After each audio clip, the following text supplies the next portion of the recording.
Hello parents, अगर आप सोच रहे हो कि बच्चा खुद ब खुद समझ जाएगा तो ये सबसे बड़ा मिथ है। अक्सर पेरेंट्स सोचते हैं बच्चा समझदार है, समय के साथ ही सब कुछ सीख जाएगा। लेकिन क्या आप जानते हैं, ये सोच ही आज के समय की सबसे बड़ी गलती है। हर पेरेंट्स अपने बच्चे के लिए बेस्ट चाहते हैं, पर कहीं ना कहीं हम एक मिथ में जी रहे हैं कि इंटेलिजेंस एक फिक्स चीज़ है, जो होना है वो खुद ही होगा। सच ये है कि दिमाग का डेवलपमेंट सबसे ज़्यादा अर्ली एज में ही हो जाता है। पहले 10 साल बच्चे के ब्रेन के लिए गोल्डन पीरियड होते हैं। अगर इस टाइम पर सही स्टिमुलेशन मिले तो उसकी लर्निंग कैपेसिटी, फोकस, कॉन्फिडेंस कई गुना बढ़ जाता है। पर जब हम सोचकर छोड़ देते हैं कि अभी छोटा है, तब सबसे ज़्यादा पोटेंशियल वेस्ट हो जाता है। जैसे बॉडी को ग्रो करने के लिए सही न्यूट्रिशन चाहिए होते हैं, वैसे ही ब्रेन को भी सही एनवायरनमेंट और मेंटल एक्सरसाइजेस चाहिए होती हैं।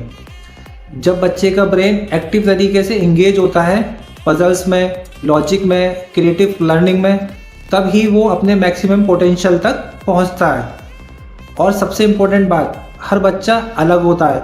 किसी का लॉजिक स्ट्रांग होता है, किसी की इमेजिनेशन, कोई ऑब्जर्वेशन में अच्छा होता है तो कोई इमोशन समझने में। पर हम सबको एक ही पैटर्न में डाल देते हैं और यही गलती हो जाती है। अगर हम अपने बच्चे की यूनिक इंटेलिजेंस समझ लें तो लर्निंग उसके लिए आसान और मज़ेदार दोनों बन जाती है। आज एआई और ब्रेन साइंस के टूल्स से हम हर एक बच्चे के माइंड पैटर्न्स को और हिडन स्ट्रेंथ समझ सकते हैं। उड़ान माइंड्स में हम यही करते हैं। हम एआई बेस्ड असेसमेंट से देखते हैं कि आपके बच्चे की ब्रेन कैसे सीखता है, किस एरिया में स्ट्रांग है और कहाँ पर गाइडेंस चाहिए। बच्चे का टैलेंट खुद ब खुद सामने नहीं आता, उसे डायरेक्शन देनी पड़ती है।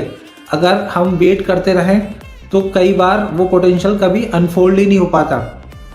पर अगर हम टाइम से पहले ही समझ जाएं तो बच्चा सिर्फ स्मार्टर नहीं, बैलेंस और कॉन्फिडेंट भी बनता है। सो पेरेंट्स, अब वक्त है मिथ तोड़ने का। अपने बच्चे के फ्यूचर को चांस पे मत छोड़िए। उड़ान माइंड्स के एआई और ब्रेन बेस्ड असेसमेंट से जानिए उसके रियल पोटेंशियल। बिकॉज जब समझ सही होती है तो सक्सेस अपने आप मिलती है। उड़ान minds, helping your child learn smarter not harder. Thank you.